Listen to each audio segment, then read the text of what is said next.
Bismillahirrahmanirrahim. Assalamualaikum warahmatullahi wabarakatuh. Sahabat pecinta Al-Quran yang dirahmati oleh Allah Subhanahu wa ta'ala, pada subuh yang berbahagia ini kita akan belajar yaitu tentang nun mati ataupun tanwin, yaitu baris dua ya. Nah, hari ini kita akan belajar yaitu cara paling mudah mengenal nun mati ataupun tanwin ketika bertemu dengan huruf hijaiyah. Nah, langsung saja kita mulai ya. Jadi bagi yang sudah paham ya alhamdulillah, bagi yang belum paham maka simaklah sampai selesai biar mudah. Mohon maaf jika tulisannya agak sedikit kecil, nanti layar HP-nya bisa dimiringkan biar terlihat lebih besar. Baik. Yang pertama, hukum nun mati, yaitu hukum nun sukun dan tanwin. Nah, ini kita akan bahas tentang hukum nun mati, nun sukun ataupun tanwin.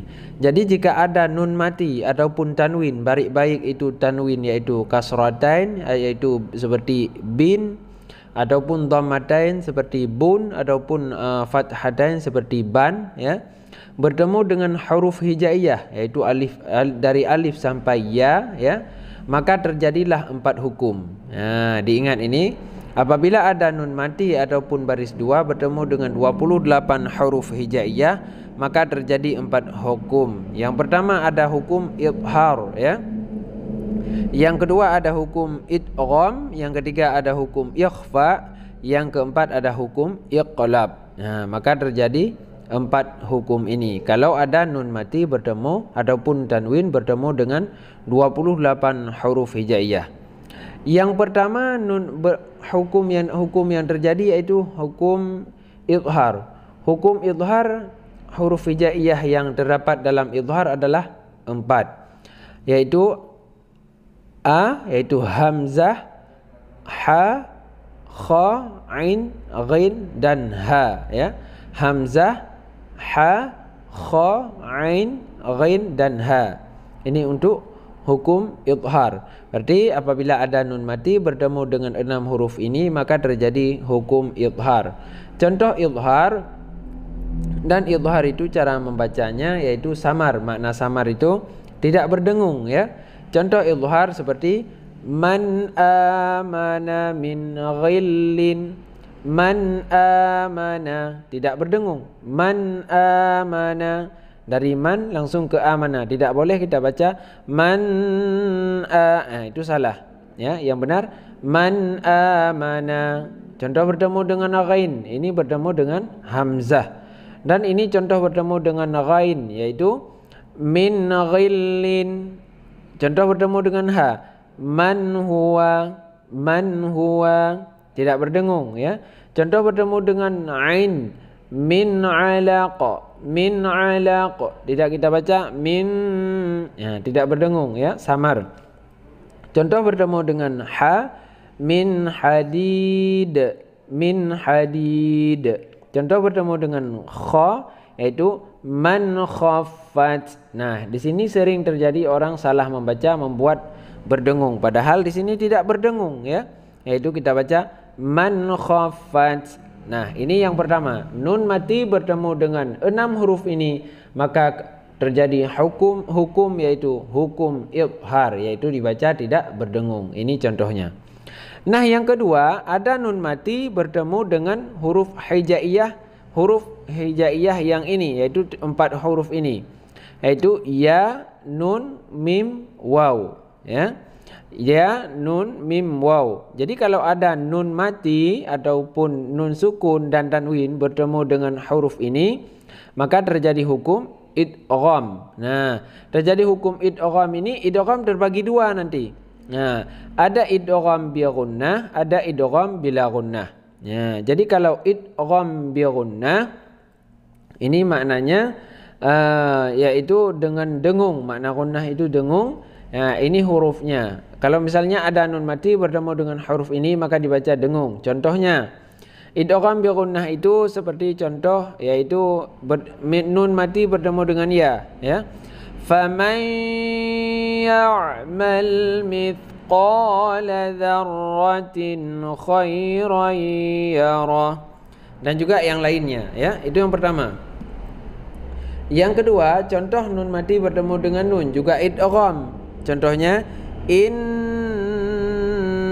fa'atiz dzikra, inna fa'atiz dzikra. Nah, dzikranya tidak ada dalam ayat ya. Contoh yang lainnya, nun mati bertemu dengan mim. Mim berdengung. Contoh nun mati bertemu dengan waw. Miau berdengung juga. Jadi nun mati bertemu dengan ya berdengung, nun mati bertemu dengan nun berdengung, nun mati bertemu dengan mim berdengung, nun mati bertemu dengan waw berdengung, karena itu adalah idgham bi gunnah. Itu yang kedua ya. Terus pembahagian yang ketiga yaitu idgham juga. Idgham bila gunnah. Ya, apabila ada nun mati ataupun tanwin bertemu dengan lam ataupun bertemu dengan ra, ya, maka itu terjadi idgham bila gunnah.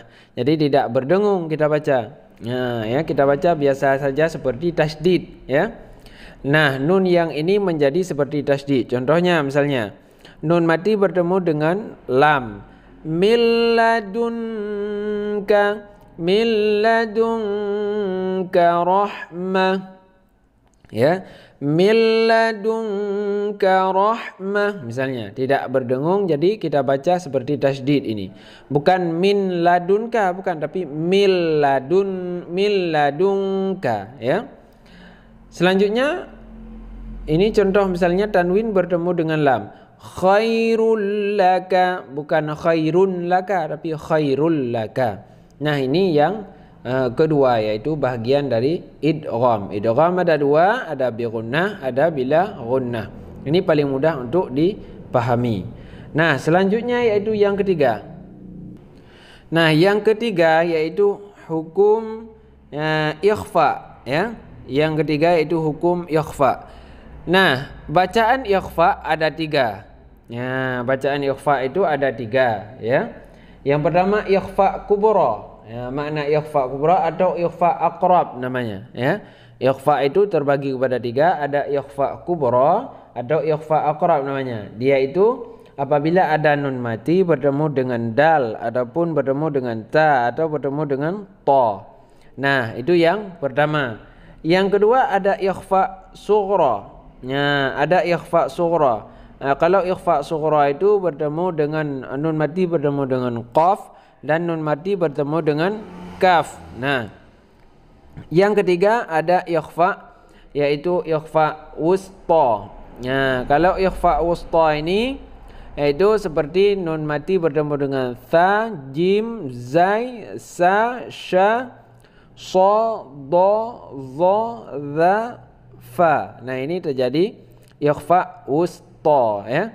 Ikhfa wusta, ikhfa sughra, ikhfa kubra. Nah, ini contohnya. Nah, contoh ikhfa, kita zoom sedikit biar kelihatan ya. Nah, contohnya ini contoh ikhfa kubra atau ikhfa aqrab namanya. Kita baca. Nah, min tilqai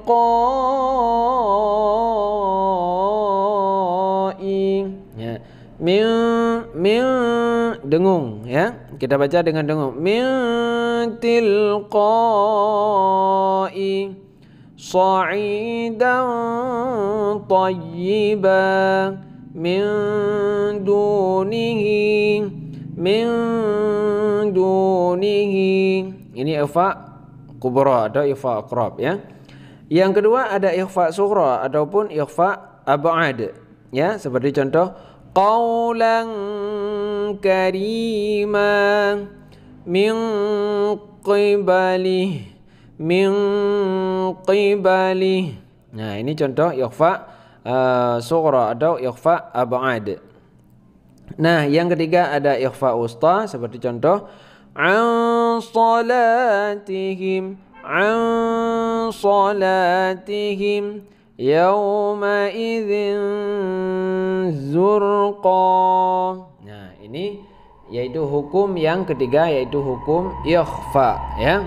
Ikhfa maknanya menyembunyikan. yaitu dibaca dengan berdengung. Nah, ini yang ketiga. Nah, yang keempat sekarang, yaitu yang keempat ada iqlab. Nah, kita lihat yang keempat. Nah, di sini ada iqlab. Kita zoom. Nah, apabila ada nun mati bertemu dengan huruf ba ataupun tanwin bertemu dengan huruf ba, maka terjadilah hukum iqlab. Iqlab ini dibaca berdengung. Mana iqlab membalikkan bunyi nun mati kepada bunyi mim, ya. Kita baca contohnya misalnya sami'an basira. Sami'an, bukan an lagi, tapi bunyi nun ini, bunyi baris dua ini kita jadikan bunyi mim, ya. Sami'an basira, seperti ada mim mati. Nah, inilah hukum-hukum nun mati ataupun baris dua bertemu dengan huruf hijaiyah 28, maka terjadilah yaitu 4 hukum, yaitu ada idhar, makna idhar yaitu menyatakan, kita baca tidak berdengung. Ada idgham, idgham itu terbagi 2, ada idgham yang berdengung, ada idgham yang tidak berdengung. Yang ketiga ada ikhfa, ikhfa itu terbagi 3, ada ikhfa kubra, ada ikhfa sughra, ada ikhfa wusta. Yang keempat yaitu iqlab, yaitu ada satu hurufnya yaitu ba. Untuk hurufnya, nah ini bisa dilihat, nanti tinggal dihafal, ya. Huruf idhar ha kha ain ghain ha hamzah, huruf idgham ya waw min nun, huruf idgham bi gunnah ya waw min nun, mim nun, huruf idgham bila gunnah yaitu lam ra, huruf ikhfa yaitu 15, yaitu ta tha jim dal dal zai sin shin sad ta dha fa kaf kaf. Huruf iqlab ada satu yaitu ba. Nah, itu harus dihafal supaya benar saat membaca Al-Quran. Taib, walaupun sedikit cepat, secara singkat kita sudah memahami yaitu nun mati ataupun baris dua ini adalah yang dasarnya. Taib, itu saja untuk hari ini. Video selanjutnya nanti kita akan belajar makharijul huruf, satu-satu huruf yaitu satu video. Taib, ini saja kita akhiri dengan wallahul muwaffiq ila aqwamit thariq. Assalamualaikum warahmatullahi wabarakatuh.